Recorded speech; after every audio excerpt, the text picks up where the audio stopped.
Okay, y'all, now today we are going to talk about the truth about making passive income as a stay-at-home mom. Today we are going to talk about making passive income as a working mom who is transitioning to be a stay-at-home mom.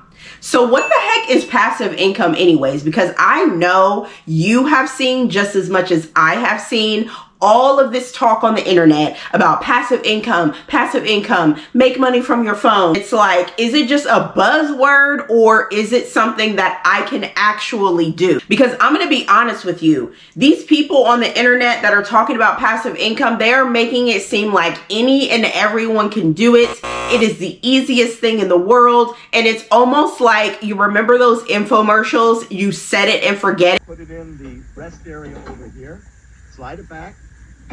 I'll put the window up, I'll set it, and that's it. That's kind of what it's giving for me. And something that I have noticed since I have been in the content creation space, in the digital marketing space, is that there is always going to be work that is required.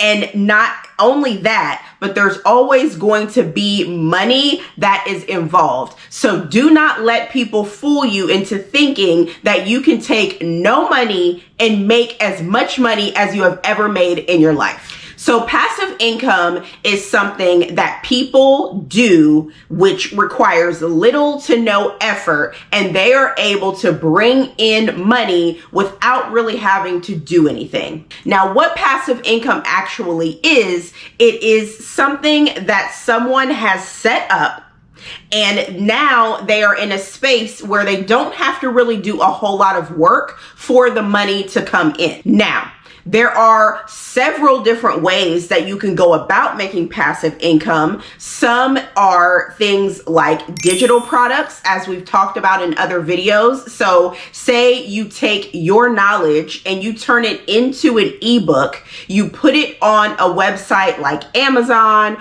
or Etsy or Printify or Printful or some type of space where you're able to just upload something and they then ship the product out for you. You're not having to actually physically do anything and the product gets to the customer. That is not to say that there is nothing that you have to do. It is not completely hands off. You have to make sure that things are running smoothly. You have to make sure that your customers are satisfied because they will leave you bad reviews and then your shop could get shut down. Now, there are other ways that people would consider passive income, and that would be something like a investment property. They have purchased a property and then they have renovated it and now they are renting this property out to someone. Someone is paying the rent and they are able to make that income without doing anything. I'm sorry, that is false. If you are in charge of a rental property, you are having to make sure that your tenant is satisfied. Anything that goes on in that property, you are responsible for. So saying that real estate investing is passive income, I'm so sorry, that's going to be false. So we really have to make sure that we are being careful when we're falling for these things online that talk about, oh, you can make money and do no work, because there's definitely going to be some work and money involved. So some other sources of popular passive income would be affiliate marketing. Now, affiliate marketing may be closer to a kind of set it and forget it, especially if you are collecting a commission off of something that someone else created. Now, obviously, there may be some back end things that you may have to make sure are running smoothly. Like, for example, if you have someone else's affiliate product on your website, or you have their link on your YouTube channel or something like that, you want to make sure that you're going in periodically and making sure that the link is working properly, because that would be terrible if someone clicks on the link and they get a 404 error or something like that. So again, there's not really a whole lot of effort, but there's still some work that's involved. Something else that could be considered passive income, we already touched on digital products, but you could also create a course.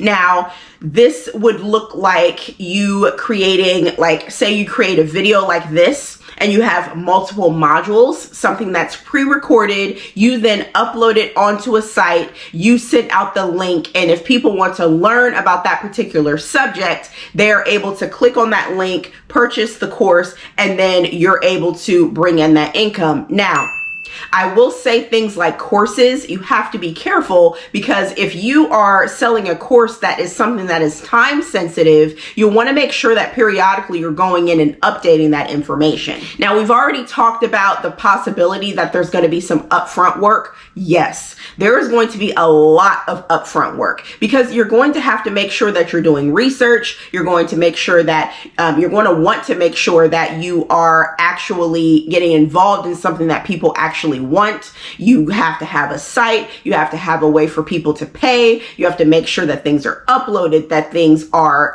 like, again, not receiving any error messages. Now, one thing that I do want to touch on is there were people, this was like a year or so ago, there were people that were using Canva for their products, for their portfolios, for, UGC and things like that. And Canva was down. And they had to then go in and figure out a workaround for this. And so that is why I say you have to make sure that you are, I don't know if you want to put it as a reminder in your calendar or something like that, but making sure that you're not just setting and forgetting things, because technology is technology, okay? And sometimes things don't work properly. And if you are not going in and making sure that you're doing the upfront work, the in-between work, the back end work, and making sure that you are managing and supervising these things, you could be in for a rude awakening should something not happen and you not get your money. Now, the last thing I want to touch on is making sure that you're maintaining the passive income stream. Now, I have touched on this a few times, making sure that it's sustainable and making sure that you are, again, supervising this and not having a situation where someone is not able to get access to it. You want to make sure that people have a way to get in touch with you